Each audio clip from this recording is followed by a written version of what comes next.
রাজধানীর মগবাজারের আদ্দিন হাসপাতাল এখন অনেকটাই ফাঁকা। বিভিন্ন ওয়ার্ডে ঝুলছে তালা, বাইরের দেয়ালে সাঁটা স্বাস্থ্য অধিদপ্তরের দেয়া হাসপাতালটির লাইসেন্স বাতিলের নোটিশ। গতকালও ওই হাসপাতালে রোগী ভর্তি ছিল 416 জন। 6 নবজাতক মৃত্যুর দায়ে তা বন্ধের সিদ্ধান্তের পর অনেক রোগী চলে গেলেও এখনও সংকটাপন্ন 69 জন সহ ভর্তি আছে 200-রও বেশি। পুরো হাসপাতাল বন্ধের সিদ্ধান্তে তাদের স্বজনরা জানান ক্ষোভ। তোর ওষুধের প্রয়োজন আছে, আমরা কোথায় যাব? বলছে আমাদেরকে রাত্রে যে অন্য জায়গায় ভর্তি হইতে, কিন্তু আমরা যাই নাই। মুখে খাওয়াইতে পারি না, তাহলে আমরা রাতটা থাকি, অ্যান্টিবায়োটিকটা অন্তত নার্সরা পুশ করে দিবে, তারপর আমরা যাই।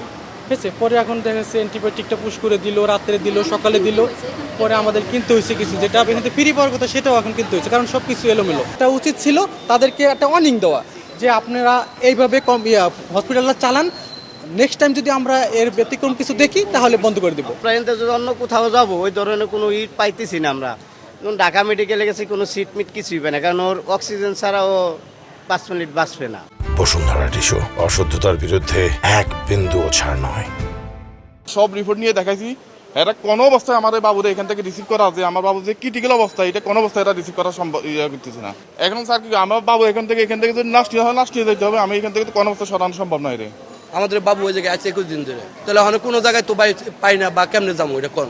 আপনার রিক্স লয়ে যান বাচ্চা, সরকার কি 6 জনের জন্য কি সব বাচ্চা মেরে ফেলাইবো নাকি? 2-1টা হাসপাতাল ছাড়া ঢাকা শহর আমার মনে হয় শুধু ডিএনসি ছাড়া কোন একটা হাসপাতালে ভালো করে সেবা নেই সরকারি, হয়রানি ভোগান্তি ছাড়া কিছুই নেই। তো এইগুলো তো লাইসেন্স রাখার যোগ্যতা রাখে না। হাসপাতাল কর্তৃপক্ষ বলছে মৌখিকভাবে স্বাস্থ্য অধিদপ্তরের দেওয়া 72 ঘন্টা সময়ের মধ্যে সব সংকটাপন্ন রোগীকে ছেড়ে দেওয়া সম্ভব নয়। অধিদপ্তরের সিদ্ধান্ত পুনর্বিবেচনার জন্য আপিল করবেন তারা, যা হতে পারে আগামী রবিবার। সরকারের যে সিদ্ধান্ত নিয়েছে সেই সিদ্ধান্ত পুনর্বিবেচনার জন্য নির্ধারিত সময়ের মধ্যে আমরা আপিল করব।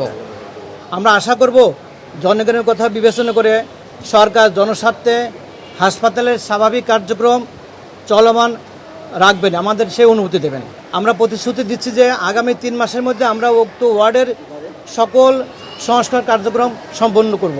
রোগীদের কোনো ধরনের ক্ষতি না হয় সে বিষয়ে আমরা খেয়াল করছি। সব রোগী তো 72 ঘন্টার ভিতরে সেরে দেওয়া সম্ভব না। হাসপাতাল থেকে রোগীদের সরিয়ে নেওয়ার সময় বাড়ানোর দাবি জানিয়েছেন তাদের স্বজনরা। মাহমুদ কমল, মাছরাঙা সংবাদ, ঢাকা।